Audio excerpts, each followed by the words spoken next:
Hola gente, ¿cómo han estado? Hoy les traigo un video fresquito para aprender a programar en este maravilloso motor gratuito de videojuegos llamado Godot Engine. Pero si te estás preguntando por qué programar en Godot, te dejo este video donde explico cómo y por qué usarlo. Ahora sí, volviendo a la guía. Godot usa un lenguaje llamado GDScript, que básicamente es una variación de Python adaptada a las necesidades del motor. Así que si ya tienes experiencia previa con este lenguaje, se te va a hacer bastante fácil aprenderlo. Y si nunca programaste antes, quédate tranquilo.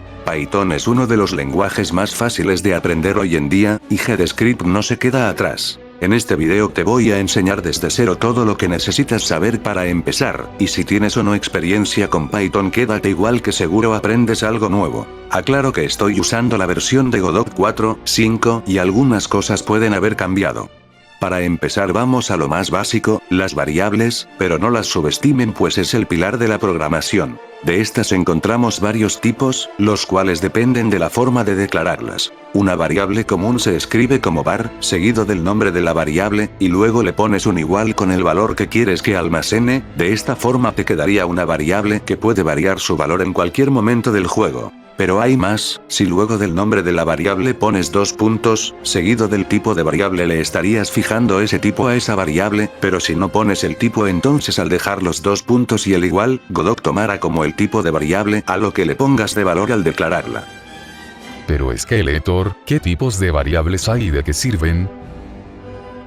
Bueno mi colorado amigo, una variable sirve para almacenar un dato que puede cambiar de valor a lo largo del tiempo. Los tipos principales son string para texto, bool para valores verdaderos o falsos, int para números enteros y float para números decimales. Además también existen los vectores, los cuales son estructuras que almacenan 2 y 3 valores dependiendo el tipo, los cuales son x, y y z. Estos sirven para representar posiciones, direcciones y tamaños. Y con eso ya tendrías todos los tipos. Pero espera, estamos en Godot, y aquí también existen los nodos, por lo cual en GDScript, además de los tipos básicos, también puedes usar tipos de nodos como tipo de variable. Esto significa que una variable puede guardar una referencia a un nodo de la escena. Por ejemplo, el tipo node puede almacenar cualquier nodo, mientras que tipos más específicos como node 2D, control o character body 2D solo, pueden almacenar nodos de ese tipo o derivados. Esto funciona gracias a la herencia. Todos los nodos heredan de node, pero no todos son del mismo tipo. Por eso, mientras más específico seas al definir el tipo, mejor, porque evitas errores y el código es más claro. Por ejemplo, no es lo mismo usar node que usar sprite 2D o character body 2D, ya que estos últimos solo aceptan nodos de ese tipo en particular. Para poner un ejemplo rápido, creamos una variable jugador con el tipo node, pero no le asignamos ningún valor. Ahora esta variable puede contener la referencia de cualquier nodo, incluso controles o nodos de capas de dibujo, pero si supiéramos que nuestro jugador es un nodo 2D le podemos poner ese tipo. Ahora almacena cualquier referencia de un nodo con herencia de un nodo 2D, pero si supieras que tu jugador es un nodo de tipo character body, puedes poner ese tipo y únicamente podrá almacenar a una referencia de ese tipo de nodo. Pero siguiendo con los tipos de variables, nos encontramos a las constantes, las cuales a diferencia de las variables, estas como indica su nombre, su valor es constante y no puede cambiar durante el transcurso del código, lo cual es ideal para rutas o referencias más específicas. Luego ya entrando más en el motor, nos encontramos a las fun con ready vars. Estas básicamente cargan sus valores en la función ready, la cual se carga al inicio del código, con lo cual aquí guardas variables cuyo valor se asigna al iniciar, por ejemplo las referencias hacia nodos, ya que esto en realidad lo que hace es buscar el nodo usando la ruta con una función y devolver la referencia del nodo. Finalmente las export vars son en mi opinión las más infravaloradas, ya que permiten modificar valores desde el editor del juego, por lo tanto puedes usarlas para ponerle valores a las variables del nodo de una escena, por ejemplo velocidad, vida o fuerza, y desde el editor modificar sus propiedades a tu antojo en cada escena donde las instancias. Esto es todo lo que necesitas saber para declarar variables. Ahora vamos a ver cómo podemos usarlas en el código. Pero Skeletor, solamente puedes guardar datos en variables, ¿no hay otras formas? Bueno, de hecho sí, pero son más complejas. Encontramos en este lenguaje tanto el array como los diccionarios. Un array es una lista ordenada de datos el cual se declara su nombre y opcionalmente el tipo de dato que almacena, y luego entre corchetes los valores que contiene. A este se le pueden añadir datos por código así como también quitárselos, y no tiene un límite definido de elementos que puede almacenar. Este tiene varias funciones internas para añadirle valores, como append, la cual le añade un valor al final de la lista al igual que pushback, pushFront se lo añade al inicio y insert se lo añade en un lugar específico. Así es, pushback y append hacen exactamente lo mismo. Si se preguntan entonces por qué carajos hay dos funciones iguales, es por la misma razón que existen los sinónimos, ya que pushback es herencia de C, y append es herencia de Python. Para borrarle datos usa serase para borrar la primera aparición de un dato seleccionado, y remove add borra el elemento que se encuentre en dicha posición. Luego tiene otras funciones, si se devuelve la cantidad de valores que tiene, clear borra todos los valores, resise cambia su tamaño cortando valores o dejando huecos con valor nulo, y finalmente sort ordena arrays numéricos de menor a mayor, y arrays de texto en orden alfabético. Ahora bien, los diccionarios almacenan datos en pares clave-valor, son básicamente como una lista de variables, las cuales se escriben entre llaves, y se puede acceder a sus valores mediante el nombre del diccionario y entre corchetes y comillas, el nombre de la clave. Entre sus funciones encontramos sise para saber cuántas claves tiene, clear para borrar todo el diccionario, as más la clave para verificar si existe, y empty para saber si está vacío, erase para borrar una llave, get devuelve el valor de la llave y un valor por defecto en caso de ser nula, case devuelve un array con las llaves, al igual que values pero siendo un array de los valores, y otras más funciones que seguramente nunca vayas a usar. ¿Te quedó alguna duda, Colorado? Skeletor, mejor pasemos a los condicionales que me estoy mareando. Bueno pues, este lenguaje al ser herencia de Python conserva parte de su estructura, usando if seguido de una condición de operadores, dos puntos y luego abajo separas lo que está dentro del if usando el tabulador para marcar la indentación, es decir, separar lo que está dentro y fuera del if, luego puedes poner un else donde básicamente si la condición es falsa entonces se ejecuta lo que va dentro del else. Deben saber que el else es opcional agregarlo ya que un if puede existir sin un else. Pero Skeletor, ¿qué es una condición? Bueno pues si nunca programaste en tu puñetera vida es normal que te lo preguntes, una condición es un conjunto de operadores que su respuesta va a dar un resultado el cual es verdadero o falso. Entre los operadores encontramos el mayor y menor, con el cual podemos revisar entre números cuál es el más grande, luego tenemos los dos iguales seguidos, con los cuales podemos revisar si es equivalente el valor entre variables, luego está el diferente, el cual se compone por un signo de exclamación hacia abajo y un igual, este dará verdadero siempre que sean diferentes ambos términos, también podemos revisar el tipo de variables, usar su resto para saber si son divisibles por un número, multiplicarlas, convertirlas en otro tipo de variables, revisar si un nodo existe, si un valor está dentro de un array de resultados, y muchas otras cosas. Pero no tienes que usar solo una condición a la vez, ya que puedes usar compuertas lógicas para conectar condiciones, por ejemplo AND dará verdadero si ambas son verdaderas, OR dará verdadero si una de las dos es verdadera, y no cambia el resultado a su opuesto, de verdadero a falso y de falso a verdadero, puedes combinar estas compuertas a tu antojo y encerrarlas con paréntesis para cambiar el orden de su ejecución.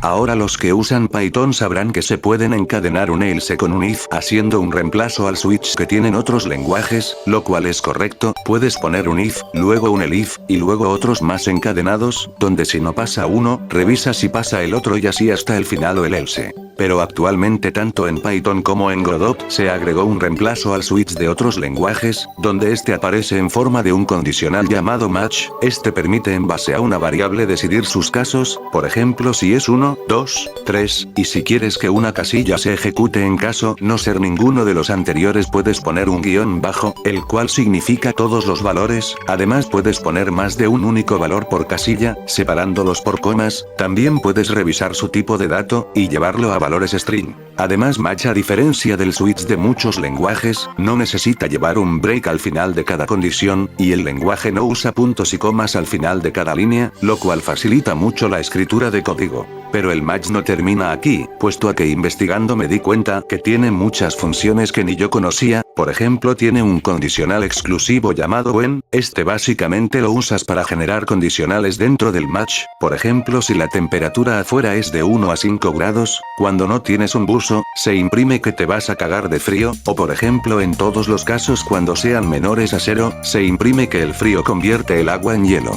Pero esto no se termina aquí, ya que además el match se vuelve muy útil al usarlo tanto en arrays como en diccionarios, ya que tiene funciones como crear una variable dentro de un caso, y poder hacer cosas en base a esa variable, ignorar valores de un array con un guión bajo, o capturar valores específicos de un diccionario en variables e imprimirlas. Además puedes mezclar arrays dentro de un diccionario y muchas otras cosas muy útiles. Dicho esto, podemos pasar a los bucles de repetición. Entre estos encontramos el for y el while. El for tiene la función de repetir un fragmento de código una determinada cantidad de veces, mientras que el while se repite siempre que se cumpla determinada condición. El while se escribe como while más la condición seguido de un 2 puntos y luego el fragmento del código que se repite.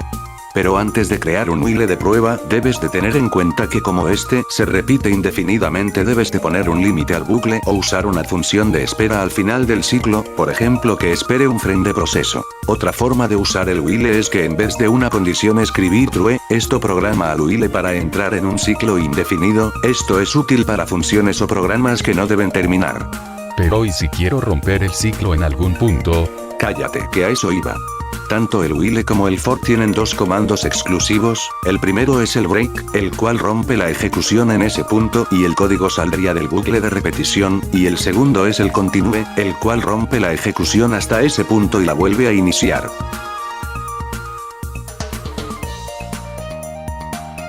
Ahora el for es más complejo. Este se escribe con el inicio for, seguido por una variable que actúa como índice, por ejemplo i de índice o iteración, luego por un in seguido de la función range. En esta configuraremos la cantidad de veces que se repite, por ejemplo 5. Esto traducido al castellano se leería algo así como, para i en un rango de 5, luego esta función al ejecutarse primero recorrería el código con i en el valor de 0, luego en la segunda repetición, i tendría el valor de 1, y se repetiría así hasta el 4 porque 5 es el límite. Pero ¿y si quiero que empiece con el índice en 1 o que vaya de a 2 en vez de a 1? Bueno, de hecho esa es una duda muy válida y que encuentras la respuesta en la configuración range, ya que esta en realidad puede aceptar hasta 3 argumentos o valores. El primer valor significa el número en el que empieza, por defecto 0, el segundo número indica el valor en el que termina o el número máximo donde si el índice es mayor o igual a este termina, por eso el número máximo anterior era 4. Y el tercer argumento es el step, o en español paso. Por ejemplo, si le pusieras un valor al range de 2, 11 y 2.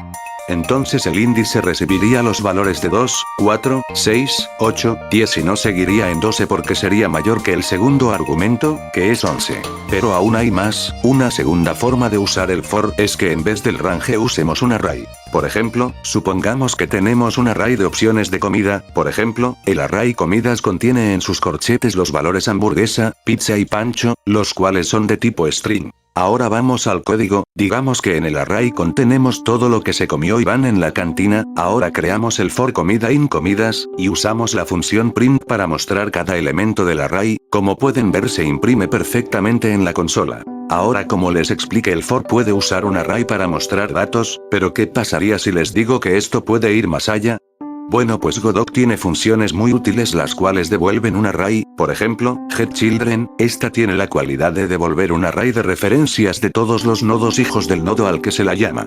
Para poner un ejemplo, supongamos que tenemos a nuestro personaje en una escena de combate, y este se saca un poder que mata a todos los enemigos de la escena. Bueno, suponiendo que tenemos guardados a todos los nodos enemigos como hijos de un contenedor, por ejemplo node 2D, entonces haríamos for nodo in enemigos.getChildren, y este devolvería todos los hijos del contenedor, y por cada uno les ejecutamos la función QIFree, la cual borra el nodo y sus hijos. De esta forma estaremos borrando a cada enemigo hijo del contenedor. Con estas y otras funciones, puedes convertir la programación normal de Python a una realmente útil en GDScript, controlando el funcionamiento de nodos en variables, condicionales y bucles de repetición. Esto apenas es lo básico, aún nos faltan ver funciones, señales, manejo de inputs, propiedades de los nodos, herencias de códigos, funciones internas de nodos, y muchas otras cosas más que ni yo me acuerdo. Pero el video ya está siendo muy largo, si quieren parte 2 déjenlo en la caja de comentarios. Si te gustó el video agradecería de todo corazón que me des un like y te suscribas, ya que estos vídeos toma mucho tiempo hacerlos, y para que valga la pena tiene que llegar al mayor público posible.